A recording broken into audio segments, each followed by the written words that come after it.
all of you again for your massive rallying cry and support for the people of Maui. We've raised, along with you, over $30,000 and growing. I think we're going to blow past 100K just in the next couple of days.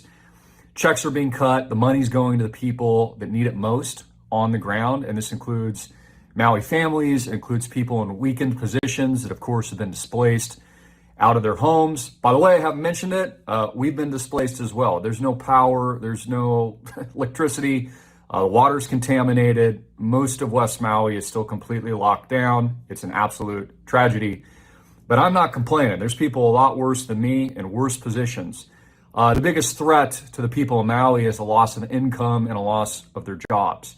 You know, I'm lucky. I make my money online, and I'm able to, kind of be a digital nomad.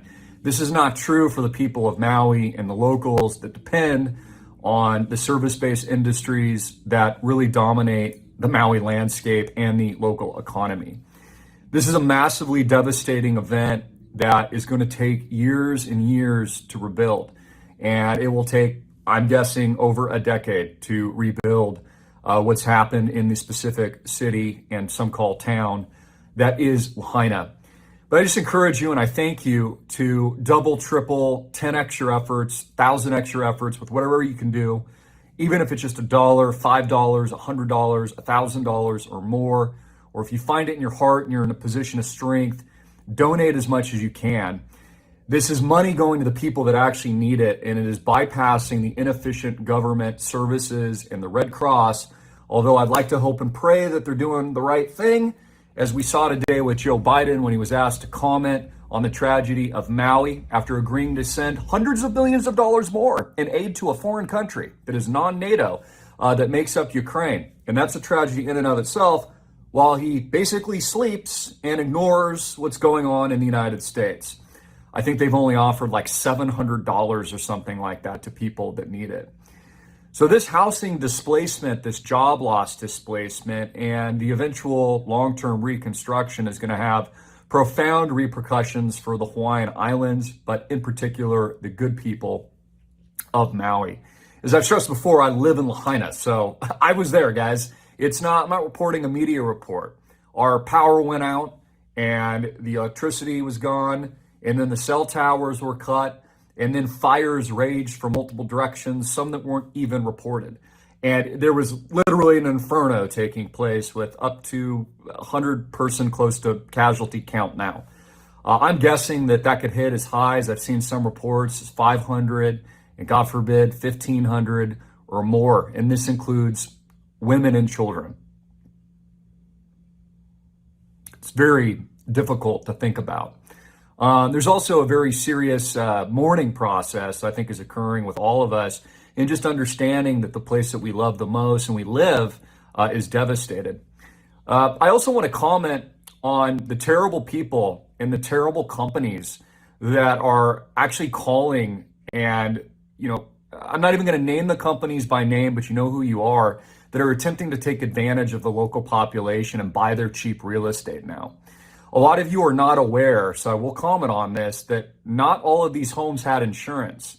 Multi-generational ohana and families in the local Hawaiian population that have their homes paid off, it's their choice whether or not to have home insurance, and many of them didn't, or they just couldn't afford it from the get-go. They're never getting their house back, ever. And we've seen this with other events, other fires, other natural disasters, how large corporations like BlackRock and others then take advantage of people's pain and suffering and screw them over short-term, medium-term, and long-term. So the cold hard facts and reality is a lot of people are going to have to sell their properties because they can't survive. Not only are they displaced or they don't even have a home, there's no money or direct income to support even a relocation. And this is why your donations are so important. And it's frankly why our $1 million target, honestly, it's not enough. It's not enough. I want you to know as a Christian and a brother in Christ, and many of you Christians and believers and non-believers alike, I am doing everything along with my father, our team, and our host of companies, the Island Project, Rent Maui Jeeps, all local-based businesses in Lahaina.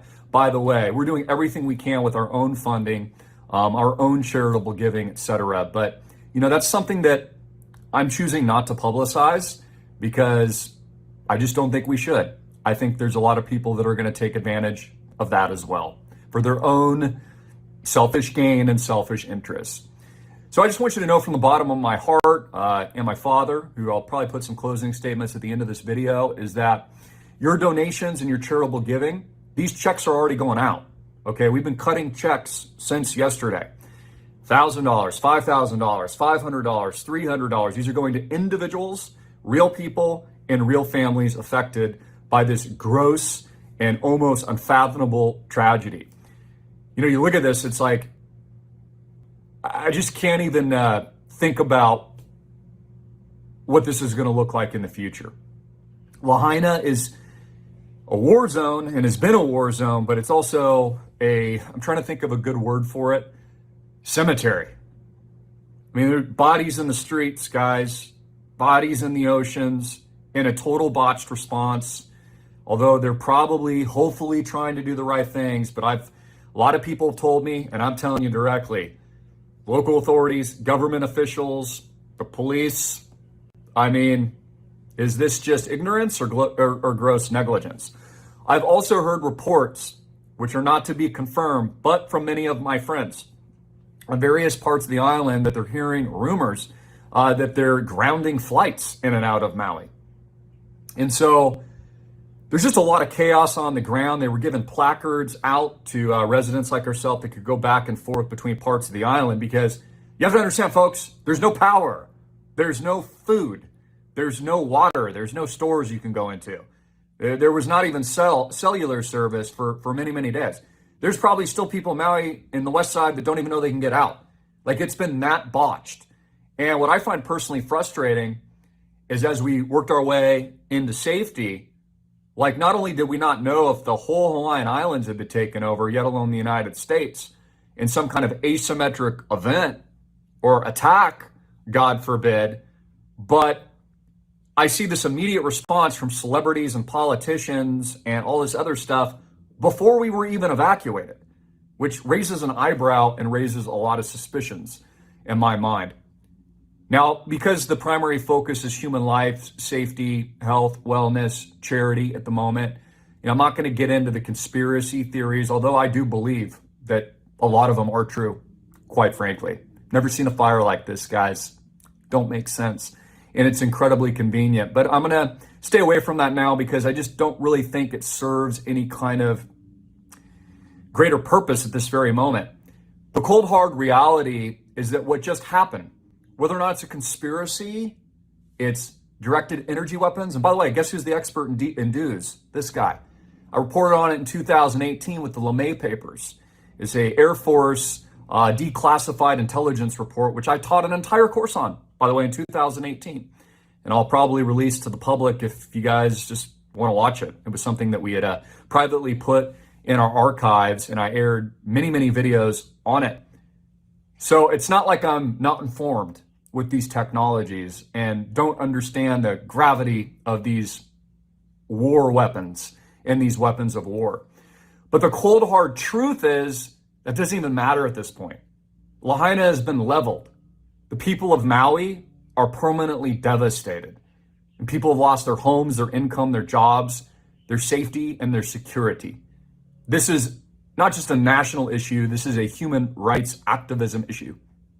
And so I just encourage all of you to rally with your support, your prayers. At the very least, share this video from a guy. I'm a direct eyewitness, guys. Live in Lahaina. Can't go back to my house right now. Okay? And I'm in a better position than 99.999% of people out there. I just want you to know that you have the commitment of my companies, my father, our team, the Island Project, our other local businesses like Rent Maui Jeeps, that everything in our power, funding, charity, is and has already been deployed and will continue to be deployed as I pray to God's will that we blow past our $1 million funding mark and we help be the positive to a really grave, grave negative. And I'm also calling all those terrible, evil people out there and companies that are attempting to take advantage of Hawaii. you will meet your maker and you will be judged. That's all I'll say about that. I'll pray for you and I'll pray for our enemies. And this is why we need your support. I'm asking for your support, not for me, but for the people that I care about and love in Maui that are counting on me. This is a responsibility that I'll be the rallying cry and I'll be the voice. Having been on social media for 17 years now and having a massive platform with millions of eyeballs around the world from an eyewitness that's telling you, if you don't help, these people are going to suffer more than you can ever imagine. And you know, someday, might not just be them, it might be you. So think about that for a minute. Imagine you're in Lahaina and your house is burnt to the ground and you don't have a place to stay tonight and your job's gone and you look at your bank account and it's a big fat zero and you know it's going negative soon. What is that check going to be worth to them that is cut from this charitable donation drive of GoFundMe, link below, is going to mean to them? It's going to mean the difference between feeding their kids and themselves and providing, even if it's just a short glimpse of stability, before what's going to be a massive reconstruction rebuilding effort, which I'm sure large, giant corporations are going to come in and do what they normally do. And I also tell you directly that the Island Project will have a very big role in making sure that doesn't happen. And we will deploy all of our resources, human capital, funding, whatever is needed, our social media campaigns, my platform, everything that's been built for God's glory to make sure that doesn't happen and protect Maui and build it in the right way. But that's not important now. What's important now is the people that are hurting, that are suffering, and frankly, are counting on you tuning in. If you've watched this video up to this point and I'm 12 minutes in and you still haven't donated, I encourage you, click the link below, even if it's just $1, and act. Go big, man. Find it in your heart to help these people. Do what you know is right, even if it's just a share or a like. Also, for interviews or if people want to talk, I've been approached by several mainstream television outlets, Japanese press, with some family members and friends. I am open to that. I'm happy to bring as much exposure to this crisis as is needed. Again, it's not about me. It's also been very humbling for me as well. And, you know, it's forced me to look in the mirror and really look at, hey, why has God put me in this role? And what is my obligation and duty now to the people of Maui? It's a big one, and I take it very seriously. Help us.